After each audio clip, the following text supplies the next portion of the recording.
मधुपुर नाम की छोटी सी गांव में रहती थी एक बूढ़ी औरत। बहुत साल पहले उसकी पति गुजर जाता है। उसकी कोई संतान भी नहीं थी। बूढ़ी अकेली ही जिंदगी गुजारती थी, लेकिन उसके घर में कुछ पशु पक्षियां थे, जिनका देखभाल करते करते बूढ़ी का समय निकल जाता था। बूढ़ी की रसोई घर से कुछ दूर ही था एक फार्म। वहाँ बूढ़ी की बहुत किस्म की मुर्गियाँ रहती थी। बूढ़ी की कोई चीज़ की कमी नहीं थी। रोज मुर्गियाँ जो अंडे देती थी, उसे बेचकर बूढ़ी का गुजारा हो जाता था।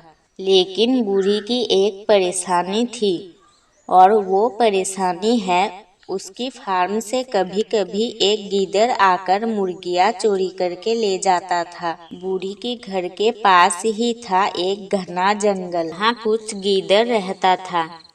रात होने पर ही वो सब चिल्लाने लगता था।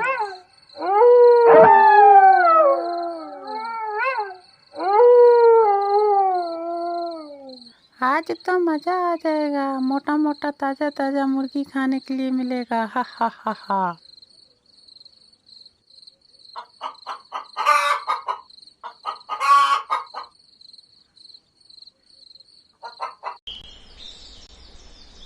गीदड़ की इस हरकत के कारण बूढ़ी बहुत परेशान होकर बैठी रहती थी। एक दिन रात में मुर्गी की चिल्लाने की आवाज से बूढ़ी की नींद टूट जाती है। अरे कोई बदमाश गीदड़ को पकड़ो, मेरी मुर्गी लेकर भाग रहा है। गीदड़ को पकड़ ही नहीं पा रही मैं। इसी तरह चलता रहता है गीदड़ का मुर्गी खाना। बेचारी बूढ़ी फार्म को ठीक से अटक देती है, जिससे कि गीदड़ और मुर्गी ले ना जा सके। उसके बाद रात आती है, लेकिन कोई काम नहीं हुआ। गीदड़ रोज मुर्गी ले जा रहा था। एक दिन बूढ़ी की दिमाग में एक आइडिया आया। इस तरह नहीं चलेगा, मुझे कुछ करना ही पड़ेगा।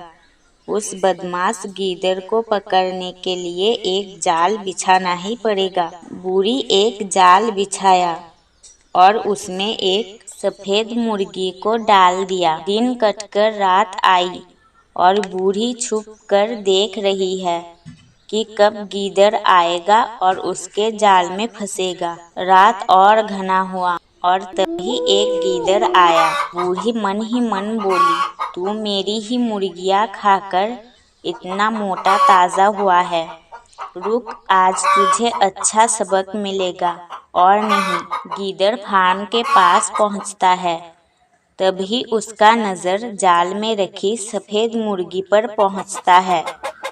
चोर गीदड़ बहुत खुश हुआ। उसे अब तकलीफ करके फार्म में नहीं घुसना पड़ेगा।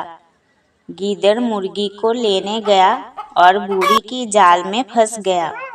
बूढ़ी बहुत खुश हुई और कहने लगी, जा अब मेरी मुर्गी चुरा के ले जा, तुझे पकड़ लिया आज। अब तुझे कौन बचाएगा बदमाश गीदड़। गीदड़ बहुत कोशिश किया, लेकिन बूढ़ी की जाल से निकल नहीं पाया। कुछ दिन गीदड़ को इसी तरह बंदी बना के रखने के बाद गीदड़ को छोड़ दिया, क्योंकि सभी जानवरों के ऊपर वो रहमदिल थी। उसके बाद से गीदड़ मुर्गी चुराने के लिए आकर भी डर के मारे फिर से चला जाता है। बूढ़ी अब बहुत खुश थी। अब उसकी कोई परेशानी नहीं रही और वो खुशी खुशी रहने